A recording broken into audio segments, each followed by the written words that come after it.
A few days back I was out for dinner with two friends. Anne is pregnant currently, 17 weeks, Kim is married for 3 years and currently desperately trying to get pregnant. Because Anne is pregnant, Kim cannot stand the idea of not being pregnant yet, and that is all she can think or talk about. Though it doesn't interest me much, as someone who doesn't plan on ever having children, I happen to have developed a good tolerance for pregnancy/child-related topics because all my friends are either pregnant or parents. During dinner they spoke only about pregnancies and childbirth, where I was hoping to catch up on other topics. I couldn't get them to talk about anything else, despite politely and subtly trying to change the topic several times. But as I understand that these topics interest them more right now, I very politely contributed to the conversation where I could. Otherwise I let them talk as they pleased. A baby started crying in our vicinity and kept crying for a while even though the mother tried to calm it down. It didn't seem hurt in any way, it seemed to be a normal cry for a baby. I noticed it start crying because it was loud and then didn't notice it anymore. I know it was crying because that's what my friends kept talking about, but I tuned it out and went back to savoring my dessert. The crying was like background noise to me. But then my friends notice how I'm enjoying my dessert and not contributing to their conversation about how sad they feel for the baby and how it's making their heart ache. As in, they were having some sort of physical reaction to the baby crying. I tell them that I don't hear the baby cry anymore. They asked me if I had a hearing issue, so I explained how it was like background noise to me after the first 10 seconds. Both of them looked at me in horror and pity. Kim told me that it is good I don't plan on having children because I'm heartless and that my baby would be unlucky to be my baby. Anne said that she pities me that I'll never know the feeling that they both had. I laughed at their comments because I thought that Kim wasn't very serious about her comment, and Anne is going through a few hormonal changes with her pregnancy and deserves some leniency regarding what she says to me. But they both got mad at me. According to them, it wasn't something to laugh about.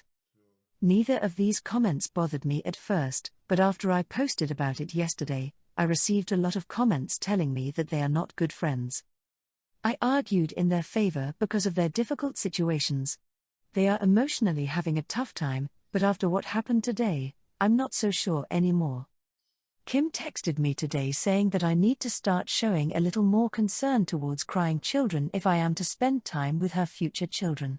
When I asked her if my heart should ache every time a strange child cried just because I have a uterus, she called me a hole. Comment 1. NTA good grief, these two. The baby's mom was there, so what were they upset about? It's not like there was an abandoned baby screaming alone on the floor, it was a fussy baby who had a parent with it and didn't seem in distress. I'm a mother and hearing a baby cry doesn't put me into a fit, or make my heart ache. Babies cry and they are judging you for no reason. Too bad, because you sound like a very patient and understanding friend to sit and listen to them talk about themselves and babies and not even show interest in your life. Might be time to drift apart a bit from these two. Comment 2. NTA. The mother was trying to comfort her baby.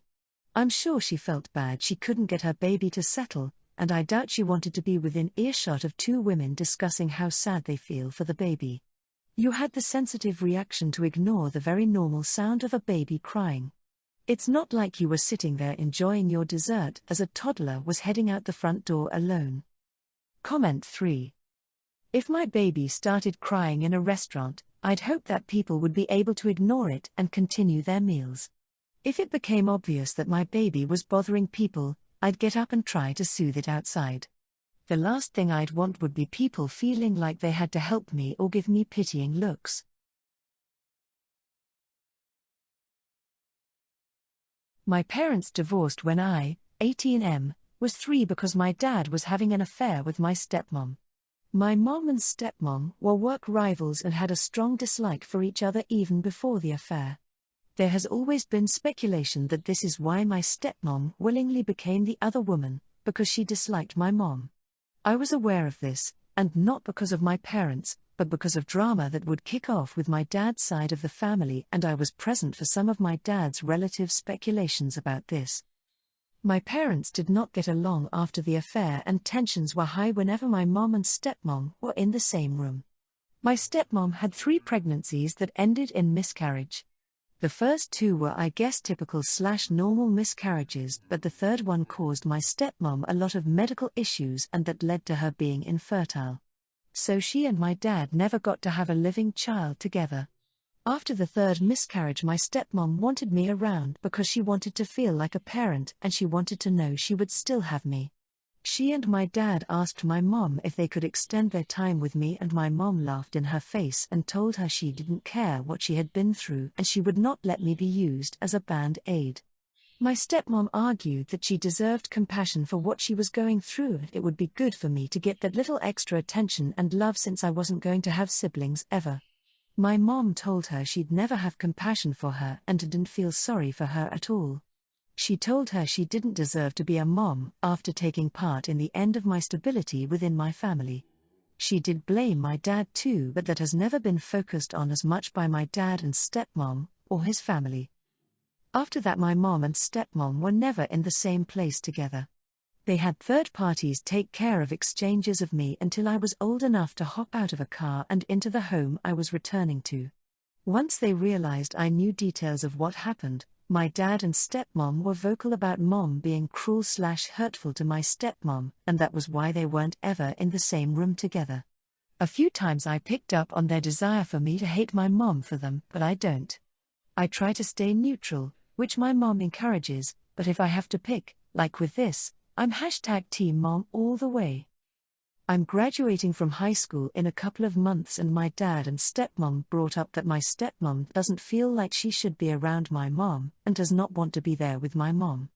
They told me they feel it would be best if I make it clear to mom that she can't be there. I told them my mom will be there.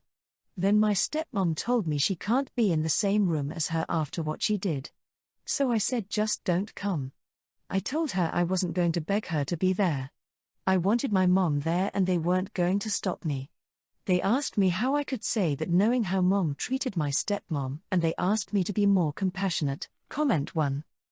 NTA for saying it, but I think it's time you stop being neutral. Your stepmom sounds awful. If I were you, and this woman was the cause of my family breaking apart and hurting my mother, I would hate her. If it was me, I would have said, where was the compassion for my mother when you had an affair with her husband? Where was the compassion for me when you broke up my family? The only reason you want anything to do with me is because you can't have children of your own. I bet if you could, you would have tried to push me out of my father's life. Let me make it very clear to you.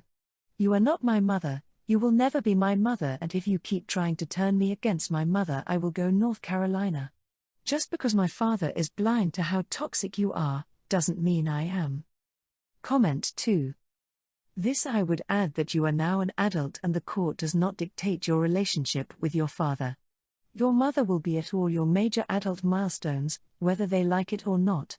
So they can decide now to behave, and accept that, or not, because the first time they make a scene they will no longer be invited to any future event. And then leave. They can't argue with you. Comment 3. NTA. Even without all this drama, if someone is saying, it's them or me, you can't have both, I would usually pick the other person. Your mom isn't making you choose her or your stepmom, and that says to me she loves you more than she hates your stepmom. Which means she loves you more than your stepmom loves you. This is about my son Ryan. When Ryan was a senior in college, he informed me one of his one-night stands told him she was pregnant. I informed him that he should get a DNA test to be sure that he is the father. So he did that, and when the result came back, he started to date her since he was the father. The woman, Shelley, has never liked me. The first time I met her, she made a comment about how I must think so little of her to convince Ryan to get a DNA test. The relationship started on a horrible note. Shelley integrated into the family and our relationship didn't warm up. Overall, I just avoided her for the most part. I was civil at events, but we were not buddies. They got engaged about 2 years ago. Around last Halloween, Shelley was telling the family I was saying horrible things about her. I wasn't. It was my word against her, and my son gave me an ultimatum. That I apologize or I won't be invited to the wedding. I refused to apologize for something I didn't do, so I was uninvited to their wedding. At Christmas she told the family that if I was invited then they will not go. Big drama, and the family split the festivities into 2 days. My sister and husband have been on my side for all of this. The wedding is in 2 weeks. I received a call from Ryan last night. It boiled down to that Shelley admitted to lying to him. That she saw how sad he was that I wouldn't be at the wedding and told him the truth. He re-invited me to the wedding and I told him I am unsure and will think about it. I don't want to go to the wedding for a few reasons. I don't support the wedding, I don't wish to be around my future daughter-in-law, I am very mad that she did this in the first place, my reputation in the family has been affected by her lies and finally she hasn't apologized. The truth is getting around the rest of the family and opinions are split. Some think I would be a jerky for not going and others think I am justified in not going. Also I am unsure if I want a relationship with Ryan if he is with Shelley. Comment 1. In my opinion, I do not think you should go to the wedding until you get a proper apology from Shelley. She does not get to tell lies about you and then skate off scot-free. She owes you an apology. Let your son know this requirement as soon as possible. And make sure you get a proper apology, not a fake apology. For example, I am sorry you felt that way about what I said. NTA. OP comment. I am not going to demand an apology in order for me to come for 2 reasons. If I demand it then it probably will not be genuine and I want her to do it on her own violation. Apologies aren't worth anything if they are doing it for the wrong reasons. She is also a grown-ass adult and should know that when you wrong someone you need to apologize. Not hide behind Ryan. Comment 2. NTA but you should meet up with your son by himself and speak to him. Explain how you feel and the fact she ruined your name and never apologized. Shelley needs to apologize to you and your family. All that drama for no reason. I, 24F, have lived with my father my whole life. In my dad's younger single days used to have a taste for married women. All of his children have been conceived with married women, including myself. My half-brother found out the man who raised him was not his biological father after he died of a heart attack. He met our father when he was 18. I of course grew up with him so I never doubted he was my biological father. When I was in my teens, I noticed my father had many pictures of a young girl on his phone and thought it was very weird. I pressured and asked and bothered him for months and he never confessed. Until 2021. We went on a trip to San Francisco to see my half-brother who came to visit from Texas, which was about a 4-hour drive from home. So finally, after years of asking, a few hours of pestering and him having nowhere to go finally made him crack. The girl I've seen pictures of on his phone is my half-sister I never knew about. The biggest secret, all apparently for her sake. Her mom was obviously married, happily apparently. So when my sister was born she proclaimed her daughter was legitimate and my father had no say. She lied about her daughter's parentage, had 2 more actually legitimate children afterwards. They moved away and lived happily ever after. I don't know if my father ever got the chance to hold her when she was a child. And I never got to know my sister. And when I found out, I was told I could never say anything. I could not topple the sham marriage her mother had so that my sister could know the truth. I could never speak to my flesh and blood for the remainder of my life. It would ruin her family if I did. Years passed, and I debated. I wanted to speak to her, I wanted to know her. I had her as a friend on Facebook for years since before I knew who she was and it never seemed to be used. She never posted anything. So 4 months ago, I made the choice to say something, thinking her Facebook to be absolutely dead. I thought to myself there was a 90% she would never see it. Yesterday, she opened it. She did not respond. Her sister did, and refused. Stated I was lying, there was absolutely no way. Her mother would never do that, I must be mistaken. I showed her the proof I had, I offered to buy 2 23andMe tests, a $300 investment. For myself and for her if she wanted to know, and if they refused I would leave them alone. But I can't shake this guilty feeling that I made a mistake. That I toppled a whole family because of the truth. So am I the asshole for opening my mouth? Should I have gone my whole life never speaking to the sister I never knew and wanted to know? Or is it a bit of both? Comment 1. You crossed a line by disregarding the potential emotional harm your actions would cause. The truth, while important, isn't always a justification for hurting others. You should have found a more empathetic and tactful way to approach the situation. You not only damaged your relationship with your sister but also with her family. Your actions have consequences, and in this case, you've caused distress to multiple people. YTA for failing to consider the full impact of your choices and instead prioritizing your own needs. You've thrown your sister's family into turmoil and potentially destroyed her sense of identity. You must now face the repercussions of your actions and work to make amends, understanding that forgiveness may not come easily or at all. Comment 2. YTA. You invaded someone's privacy for your own reasons. You blew up her world and her family for what?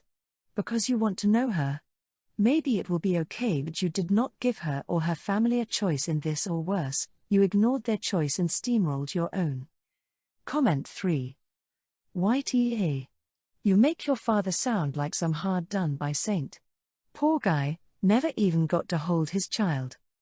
Unfortunately, you sound just as selfish and self-centered as your dad.